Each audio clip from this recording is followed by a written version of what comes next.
欢迎两位哈，大男子主义是吧？对，看不出来啊。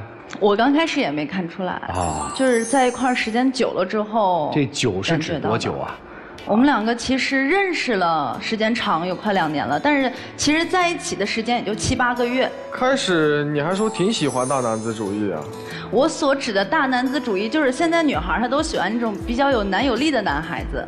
就是他这个大男子主义过于的强势，男友力是吧？对对对，你听过这词儿吗？就展现出一个男朋友应该有的力量感。哎，对对对对对，就这意思啊！你看现在女孩子谈恋爱，行，往下说。主要是就是刚开始的时候其实都挺好，他对我也挺好。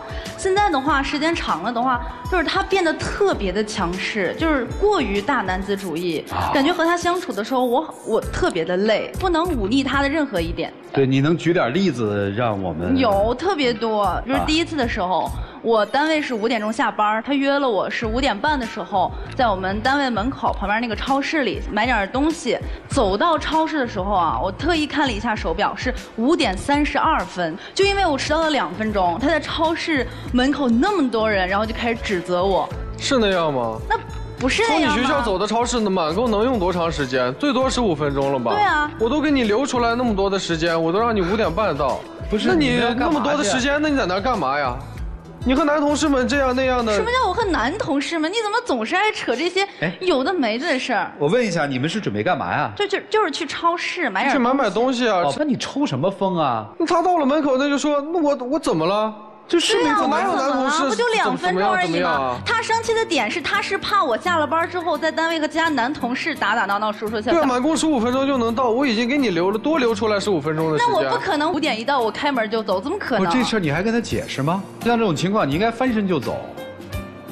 翻身走的多了，还有一次的时候就是说好了，我说这2天大家工作也忙，好久没见了，不然咱们抽1天，然后来我家吧，咱们一块包饺子。我觉得2个人谈恋爱嘛，一起包饺子、煮饺子、看电视，很幸福。然后但是那天呢，他突然单位有点急事儿，他7点半给我发微信，他说我那个可能没法准时下班，要不然你先包吧。然后当时我就想着，我既然要等他，不管多晚我都要等他。结果他9点多啊，一进门就开始质问我，你为什么1个饺子都没有包啊？你为什么总要等我啊？为什么都是我在照顾你啊？你就不能做一点什么事儿吗？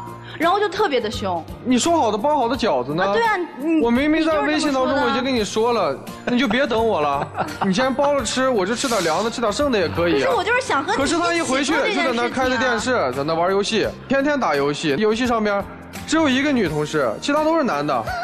那这个世界上除了男人就是女人，那我又没有只和1个男孩玩，而且最重要的是他最后没有因为这个事吵完就结束了，他把那个饺子盆特别生气，拿起来全都摔了。我就怕他会打我，我就跟他提出分手。他第一反应不是来安慰我，而是去反锁门，他就是怕我走。你在这儿当好人，你是怎么说的？动不动口头禅就是我凭什么？我凭什么？你有病啊！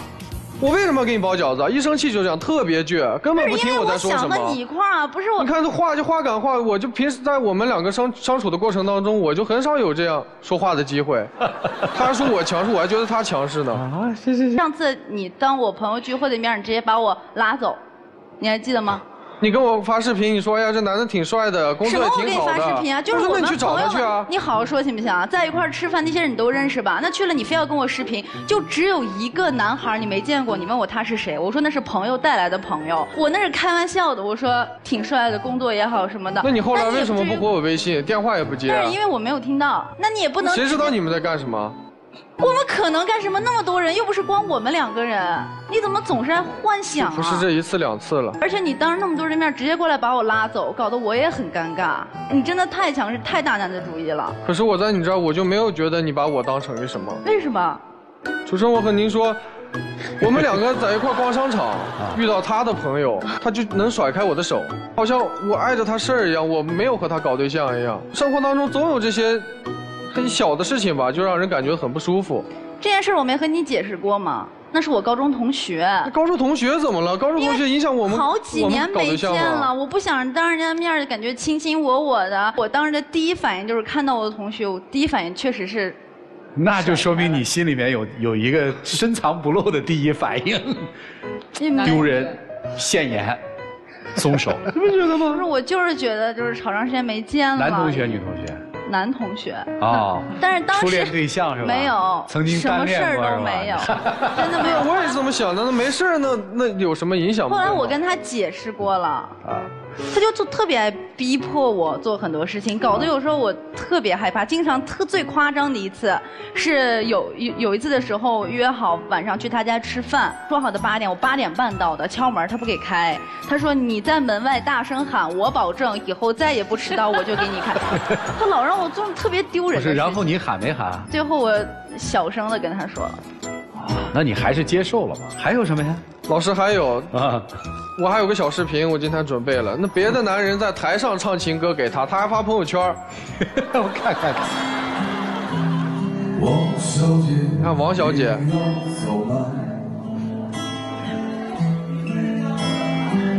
请你回头看一看我啊。这不在哪儿？酒吧吗？对。此去一别，何时再会？我没空，只是风沙闭了眼。这不是那走就走了吗？给你唱个歌干嘛呀？好像不回去似的。这个人你又不是不认识啊，这私下都是很好的朋友。那天正好就是大家可能他也喝了点酒吧，都很开心。然后正好第2天可能我要出差，他就给我唱了一个这个歌，我觉得没什么。那我也一开始和他在一起的时候，我也觉得没什么朋友嘛。但是后来他跟我讲，玩桌游认识的一帮的朋友，第2天都能跟人家去露营，晚上不回去喝酒，在外面玩。我不喝酒，他是知道的。慢慢我就有点受不了。我所有朋友都知道我不喝酒，那晚上去露营，那就是搭个帐篷看星星了，我觉得挺好的呀。我如果第1天认识的朋友，我第2天不会和他们这样的。那我当时叫你了，是你没有时间。我没那脸。你有毛病吧？你看又来了，老师。那我也好，总比你强啊！他也有他的什么发小，说是发小，10几年没见的发小，2个人一块吃饭，就来这儿旅游，找他不找别人。我这样搭帐篷什么的，能比过你的这个吗？你觉得？我回家了呀，搭帐篷你没回家呀？你为什么总要跟我一遍遍强调你回家了呢？我在乎的不是你到底有没有回家。而是你为什么你发生这样的事情，我就应该接受，而我发生这样的事情就不行。对啊，就不行。而且你和那个女孩那样都10几年没见了，她是从国外一回来就只找了你，而且这么3、4天都是你在陪她，中午吃饭，早上开车去接她，晚上的时候陪她吃完晚饭，2个人还要去酒吧坐一坐，玩到凌晨1、2点再回家。你是特别想知道国外的生活吗？我没有跟你说，家里关系就很好啊。他的父母没希望你们俩能在一起，可能小的时候有吧，我也不知道。现在呢？现在没有。有男朋友了吗？有，太可爱了，这个年轻人。认识了2年多才在一起7个月是吧？700。那2年多没有谈是吗？对，因为那会儿我们认识的时候是我大3回来的时候，然后我还在外地上大学，然后又回到太原之后发了朋友圈，他看见了，可能经常叫我出来玩，滑滑雪什么的，慢慢才在。我俩其实感情我觉得挺好。哎，你女朋友应该挺不让你放心的吧？我感觉我还挺放心的吧。你会觉得，哎呀，是个男人就能把你女朋友带跑吧？那倒也不会。他说的这些发脾气啊什么的，那你怎么会有这样的行为出现呢？对，一开始其实没有，但总是后面就觉得，他的异性朋友怎么那么多？那为什么他跟你谈恋爱了，不跟其他的异性去谈呢？因为我有闪光点吸引他。啊，你有闪光点吗？有没有？刚开始的时候有，现在就一点一点磨没了，才7、8个月，我真的不知道3年、4年以后还能成什么样。所以在任何一段关系当中出现了一些大家看着莫名其妙的东西，一定是有原因。我刚才问那个话的意思就是，我觉得男生在这个交往的过程当中不够自信。那这个不够自信是打哪儿来的？一个女生又能喜欢他，为什么会这样？是你给的信号啊？马上他刚有一点，我是有闪。好吗？好也都磨没了，这话我怎么听呢？你们好像不会表达，而且我发现他们所有发脾气的点，到男生这儿就全变成了女生跟异性的关系，让他不安全。当然，我相信老师们会看到更多啊！一起进入丘比特问卷。情侣之间呀，吵架是门艺术，吵架也得会吵架。你看你俩吵架，话赶话，说的都是情绪，大庭广众之下不顾女友的面子，就问一下为什么，你解释好了原因，心平气和的把这个事儿说完了，2分钟至于吗？你第一想的就是你肯定跟别的男生暧昧了，所以你女朋友在你心中形象就是这样的。其实他每次也都不跟我解释。你好好问了吗？你已经给人家下定论了，你让人家怎么跟你解释？第二件事包饺子，你也是好心好意的，你想享受那个时刻，你就告诉他。但是你知道他想的是什么吗？他想的是我加班这么累了，我下班还得跟你一起包饺子，我就想进门吃口热乎的。所以有一些浪漫的事情，它是要接地气儿的。哪个人上了1天班又加班下班还有心情跟你浪漫，还包饺子？你一看过了8点了，你就想他下班以后回来再包饺子，折腾到几点才能睡觉啊？就先包了，等他回来再吃，下次再一起包。然后你把这个想法心平气和地表达出来。我是享受跟你包饺子的过程，而不是一起吃饺子。如果真的吃饺子，煮点速冻饺子不就完了吗？所以有话不会好好说，有架不会好好吵。所以我觉得你们2个人都是转变心态，学会好好说话。如果发泄情绪，我们只发泄情绪，但是吵架的目的是为了解决问题，而不是发泄情绪。谢谢。谢谢珊娜老师。厉总，你男朋友啊，他有几个问题，第一个是轻度妄想症，第二是重度强迫症。你想，你迟到1点，他就幻想说，哎，你是不是跟别的男人眉来眼去了？然后呢，你去露营，露营是每个人一个睡袋啊，是不是？而且一堆人啊，又不是就2个人去露营，他又幻想那出了很多事儿，是吧？而且他自己呢，跟着女孩从一早到晚上凌晨1点钟回来，你干什么了？别人能知道吗？结果呢，你的一个高中同学就一个拉手没拉，他的那个幻想症又出来了，跟人家唱了一首歌，明明只是换了一个词儿，他就说是情歌，是不是？就他的幻想症已经达到了完全可以无中生有的地步，所以以后呢，很可能是你没干什么事儿，他就觉得你干了什么事儿。所以这一点上，你要是不帮他改，我觉得你未来危险。加上他还有一个重度强迫症，他一定要你怎么样。对吧？他明明知道你特别讨厌在外边跟他吵架，那他故意要在这个时候这么做。包括他把那些没有的东西去说出来，包括他的扔饺子，我觉得啊，他不是自己的情绪失控，他是有意识的理性的控制，而且他在意的也不是那个饺子，还是他的那个第一个问题幻想，然后呢，他就不断的对你加以实施控制。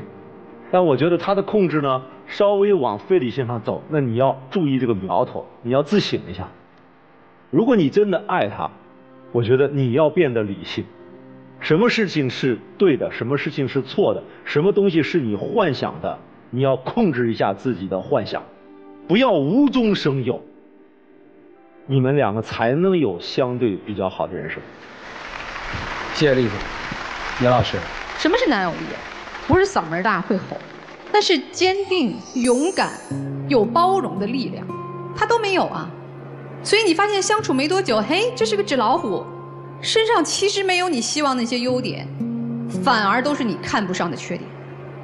所以逻辑很清晰啊，你越来越不欣赏他了，越来越不喜欢他了，越来越觉得这个男人不适合做我的男朋友。男生，你为什么把所有的不愉快都归根于他是不是跟别的男生有互动？是因为你清楚你的这个女朋友心里不全是你，当然也可能没有装着别的男生，但是他心里就是没有满满当当就是你。他为什么甩开你的手？因为他就觉得你拿不出手啊。这要真的很在意、很喜欢你，那遇到以前的老同学了，哪怕是老相好，那也得吹嘘下。你看我男朋友，我有了新的爱情，我们可好了。所以你的感受是对的呀，他就是没有那么在意你啊。去外边露营，固然这个事情无可厚非，但是男生就是不喜欢女生那么草率，第2天才认识的朋友就去露营。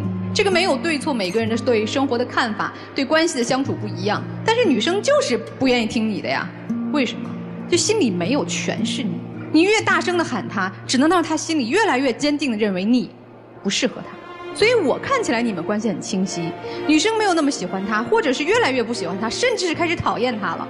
既然你觉得不适合，为什么还要用这种所谓给你唱歌来表达对你的喜欢这种事情来刺激他。他本身就是个易怒的、很难控制情绪的人，你也别惹他。你真的惹他，有天说不定他控制不住，动手了怎么办？不要去迁就你不爱的人，你走就好了。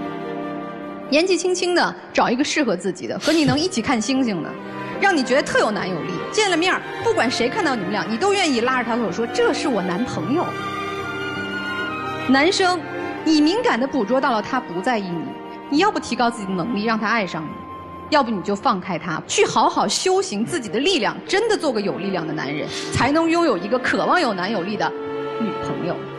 谢谢。谢谢严老师，陆琪老师。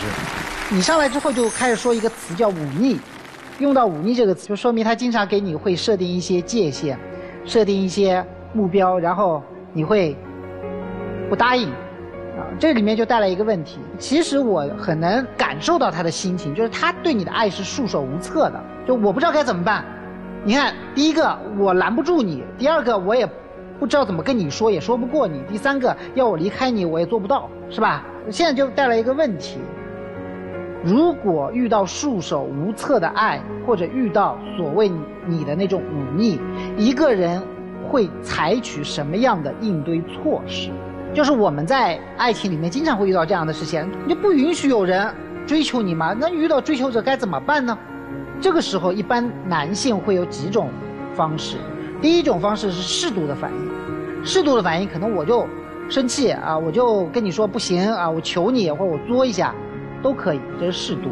第二个叫过激，过激的就是上手啊，用暴力的行为或者说是边缘暴力的行为，其实摔那个肉馅儿那个就是边缘暴力的一个行为啊，就用暴力来恐吓，这叫一个过激的行为。然后再严重一点是一个违法的行为，他现在是处于一个过激行为的边缘，但是在这个角度上来说，我们已经可以看到这里面已经不是大男子主义了，他就是极端性格。他的极端性格一般表现在什么地方呢？就特别容易激动。极端性格它的一个定义是什么？就是他在激动的时候的他表现出来的形象和他平时是截然相反的。所以当极端性格所推动那个动作发生之后，他之后一定会痛悔莫及，所以一定会保证，就是我以后不犯了呀，我以后怎么样。我们不能说极端性格就一定引发家暴，但是极端性格往往会引起情绪暴力和家庭暴力，这就是问题所在。所以我们要不要控制自己内心的极端性格？因为你现在没有严重到那种程度，你现在还是处于一个可控的状态，这个时候不要放纵自己。爱情没什么，今天这个女朋友就算分手了又怎么了？你如果放纵自己的极端性格，将来很有可能哪一天你失控了，那毁掉的是什么？毁掉的是你的一生，你父母的和你的整个的家庭。没有哪一个爱情和婚姻值得人走到那一步。所以在这里面，除了我要讲女孩子要学会保护自己，我也要跟很多已经有极端性格的男生或者女生说，我们时刻要警惕自己情绪上的问题，时刻要警惕自己在生活里面暴露出来的可能会带来严重后果的事情。很多事情它的收益是不够的，但它带来的灾难是非常巨大和深远的。所以我们对自己的矫正时时刻刻要开始，对自己的觉察时时刻刻要开始，就这样。好，谢谢陆琪老师。关于陆琪老师说的那一部分，你自己好好的琢磨琢磨，有倾向是不是？到底是什么激发的？好好去想一想。摔饺子馅儿，当着一桌人拉起就走，就是但凡这几种行为出现的时候，或者说女生在恋爱当中，你感觉到你的男朋友已经开始控制或者灌输一些要求的时候，这个时候所有的女性都应该警惕。女生你也想一想吧，责任不完全都在他啊，自己去做选择吧。一起进入真情60秒。是我今天来这儿，不是说非要跟你断的那么彻底，因为其实很多时候我知道你对我很好，你也做了很多其他男孩都做不到，让我非常非常感动的事情，而半夜给我送饭之类的我都明白。就是时间长了，我就是想让你多包容我一点，就是拿出来你本有的包容和大度。其实我觉得这样子的话，我也愿意和你走下去。但是如果你这个总是改不掉的话，其实我对我们两个的未来是有挺大顾虑的。其实老师们也说了，我也知道自己的一些问题，但是我总是感觉在那样的争执当中，我没有办法让你安静下来。我想说一些话，你去听，你去想，你去理解我，可是你总是那样。我也想过陪你长大，请你也多理解理解我。谢谢两位，请回吧。谢谢你们。电视机前的观众朋友，我们节目组的唯一官方报名热线是0223606301，有情感困惑的观众朋友可以来电报名，不收取任何的费用，小心被骗。来看看这对年轻人自己的选择是怎样的，请看。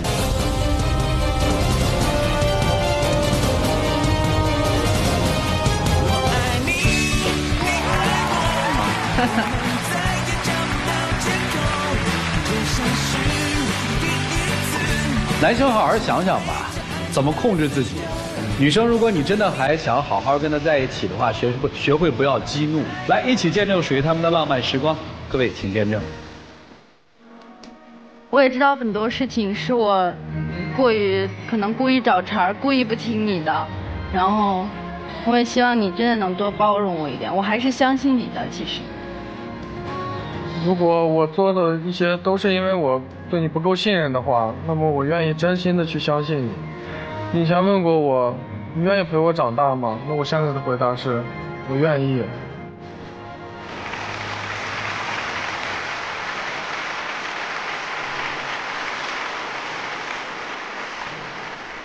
谢谢两位啊，来，请亮灯啊，请回，请回，请回，请。